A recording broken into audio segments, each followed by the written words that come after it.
assistir o espelho. Tá. Finalmente terminei Os Hábitos Atômicos. Fica aí, porque você vai ter um resumo desse livro. E é muito bom. Agora o problema é que eu tô cheio de coisa pra fazer aqui, mas eu juro que eu vou falar esse livro pra vocês.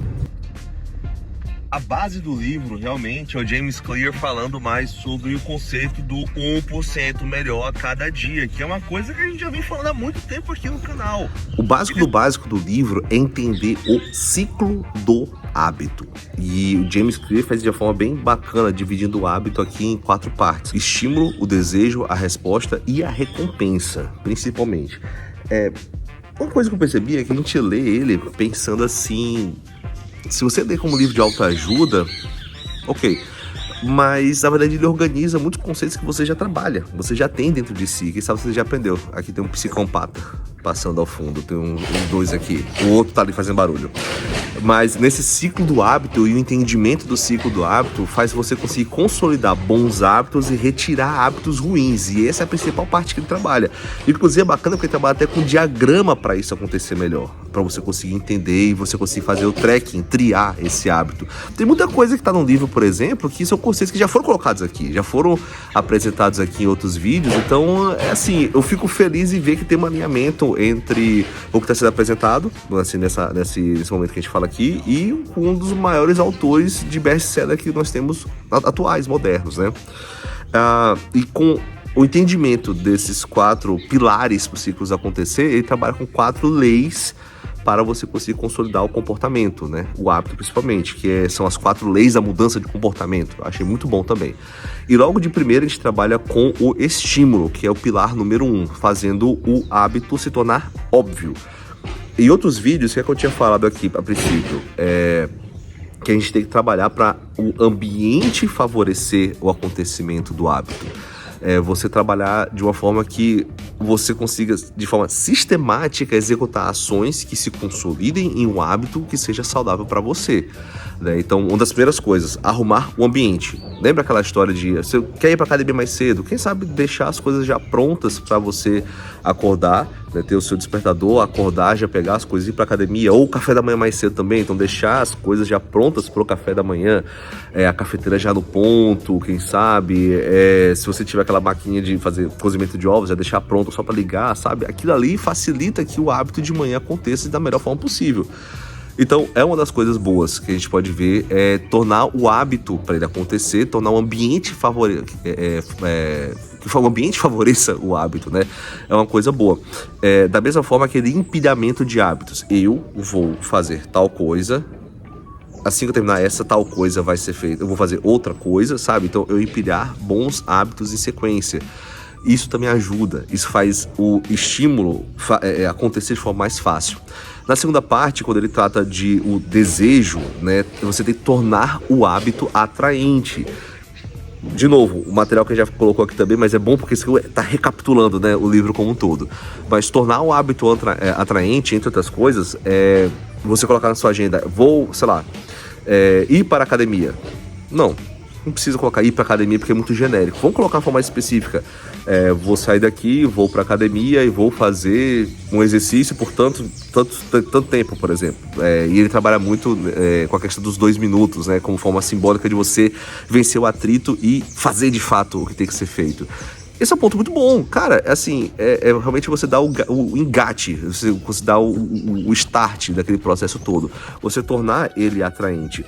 Então, você consegue pegar aquilo que você deixou o ambiente construído e você vencer o atrito para aquilo acontecer. Já é uma coisa boa também. Da mesma forma, você, para facilitar o desejo daquilo acontecer, você entrar em grupos que te auxiliem nisso, procurar materiais que te auxiliem nisso também. Eu acho que vale a pena. No terceiro, ele já trabalha com a resposta. Você já deixou o ambiente favorecendo aquilo acontecer, você já fomentou aquilo ali desenvolver através do deixar aquilo mais atraente, você desejar aquilo de fato, e depois você trabalhar com a resposta, que é tornar aquilo fácil, que vai muito conectado ainda, sabe, com a regra dos 2 minutos também, você fazer de uma forma que as coisas consigam ser feitas com a menos atrito possível. E aqui, engraçado, que eu estou falando do bom hábito. E do mau hábito, você consegue trabalhar para deixar isso mais difícil de acontecer também. Tem uma parte interessante que ele cita do Victor Hugo, acho que é Victor Hugo, do escritor que precisava, ele tinha um tempo para escrever uma peça, para escrever um livro, e a principal coisa que ele faz, procrastinando como ele sempre fazia, pode ser um bom TDAH, inclusive, histórico, ele resolve da seguinte forma: eu não vou sair. E para não sair, eu vou deixar uma muda de roupa aqui fora, todas as outras no guarda-roupa, tranquei, entreguei na chave de uma pessoa querida. É extremo?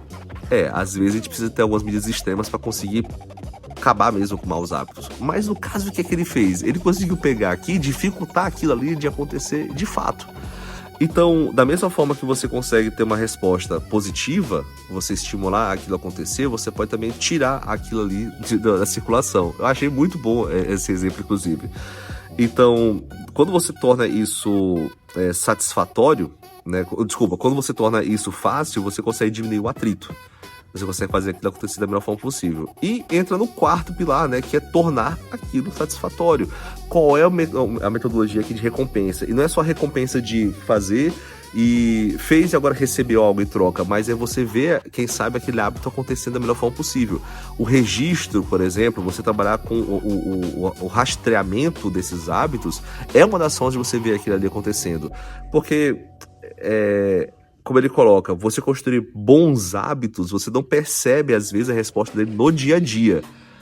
Então você só consegue ver aquilo ali no longo prazo. É difícil, por exemplo, comparando com os maus hábitos, porque no mau hábito você tem a resposta imediata para aquilo ali, mesmo sabendo que aquilo ali no futuro pode fazer mal. Ele coloca, por exemplo, a questão de fumar, né? O hábito de fumar, por exemplo, o vício, mas você tem um hábito construído para você conseguir fazer o vício se sustentar. Você fuma e você tem uma resposta imediata à nicotina, né? Você tem uma resposta imediata àquilo que te dá prazer, mas futuramente pode trazer o mal. É diferente, por exemplo, do hábito bom, que geralmente é o contrário. Você não faz o hábito bom esperando que aquilo ali imediato te faça um bem, mas a construção daquilo ali te faz bem.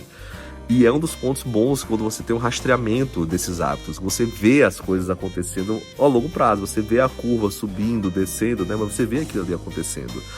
E um dos pontos que ele coloca muito bom aqui também, como regra de ouro, é nunca falte 2 vezes no seu hábito. Seguida, né? Principalmente seguida. Construir um hábito já é difícil. Você construir, até você consolidar um hábito, é difícil. Quando você começa a pecar nesse seu hábito, que vai acontecer, mas quando você coloca 2 vezes, a chance de você ter uma terceira e não seguir é muito grande. Então uma das regras que ele coloca aqui de persistência mesmo é não falhar 2 vezes na construção desse hábito. E acontece. Se você falhou hoje, ok, amanhã retorna imediatamente.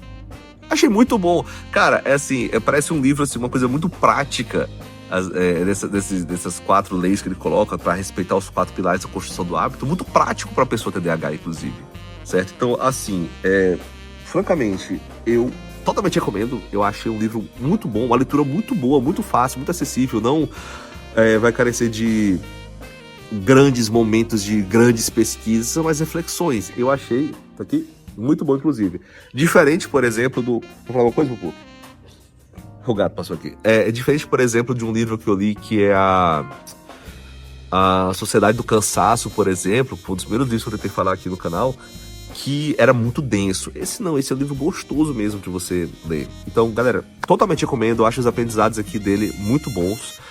Outros vídeos que eu coloquei que também já colocaram alguns conceitos no livro, eu achei muito bom mesmo. E eu totalmente recomendo essa leitura, certo? Pra quem não percebeu ainda, eu tô tentando fazer aqui um vídeo por dia, tentando encaixar nesse Veda aqui, né? O Everyday Video, Everyday During April, agora no mês de abril, então vai ter vídeo todo dia aqui em abril, pelo menos dias úteis. E eu espero que dê certo. É uma das coisas que eu tô colocando. E não falhar 2 dias seguidos, né? Então, é isso, pessoal. Mais uma vez eu agradeço você que não conhecia o canal. Eu recomendo que você olhe os outros vídeos aqui também. Inclusive, teve um vídeo muito bom agora no final de semana, uma conversa muito massa que eu tive aqui com o Ricardo Mano Rick, aqui, que é um dos, assim, youtubers e videomakers aqui que eu tenho um respeito muito grande. Acho muito massa o trabalho dele. Recomendo, vou deixar o card aqui em cima pra você olhar também. Vai lá, dá um apoio também no canal do Mano Rick aqui. E é isso. Vem cá, rapaz. Pede a curtida do pessoal aí. Isso é o marginal. Então é isso, pessoal. Valeu, muito obrigado e até a próxima. Ih, não desligou. Ainda tem um tempinho, esqueci de falar aqui, mas o próximo livro vai ser esse, Storytelling. Aprenda a contar histórias com Steve Jobs, Papa Francisco, Churchill e outras lendas da liderança, do Carmine Gallo. E eu tava ansioso por esse livro, inclusive. Parece um livro bem bacana, e também escreveu o livro TED, Falar, Convencer, Emocionar, que inclusive, cara, a pessoa no mundo que não assistiu um TED Talks da vida tá perdido. Deveria assistir, muito bom. Mas então vai ser a próxima da vez, vai fugir um pouquinho da questão dos outros livros que a gente estava vendo, né? O TDAH 2.0, Hábitos Atômicos, Sociedade do Cansaço, né? Nós vamos partir agora sobre como é o modelo de construção das histórias, que é uma coisa que eu gosto bastante também, contar algumas histórias. Faz parte da comunicação, né? E é isso, ainda tenho 3 minutinhos antes de começar o expediente aqui. Curte o vídeo aqui se você achou ele bacana, principalmente se inscreva no canal para não perder nenhuma atualização nova aqui. E, cara, comenta, pelo menos, porque comentar é uma coisa muito massa. Eu adoro quando vocês comentam aqui na lista de comentários para poder trocar ideia com vocês depois. Beleza? Valeu e até a próxima!